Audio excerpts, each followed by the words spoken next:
सगळ्यापेक्षा तुम्ही फक्त भाजप म्हणा ना, भाजपच्या मागे रांगा लागलेल्या आहेत. बाकी सगळीकडे चालली आपल्या हळूहळू हळू लाईनीत. आणि खरं पाहायला गेलं तर महानगरपालिकेचं इलेक्शन हे महत्वाचंच असतं.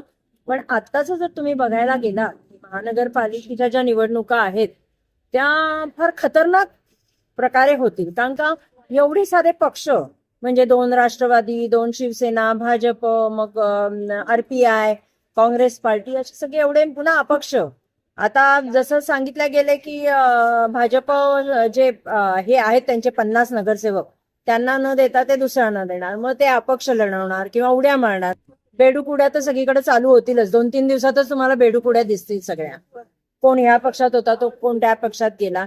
आणि मेन आता सध्या महानगरपालिकेला जाण्यासाठी जो ओढा आहे, जसं आता तुम्हाला 2,500 आहेत, तर तो मला कळतच नाही. म्हणजे एवढे समाजसेवक किती चांगलं काम करतील. 2,500 लोक जर इच्छुक असतील आणि ज्यांना रेड कार्पेट असेल, त्यांच्यासाठी तर महापालिका खूप सोपी आहे. पण जो खरंच कार्यकर्ता आहे, ज्याच्याकडे पैसे नाहीयेत, फक्त तो काम करतो, त्याच्यासाठी ही निवडणूक खूप अवघड आहे.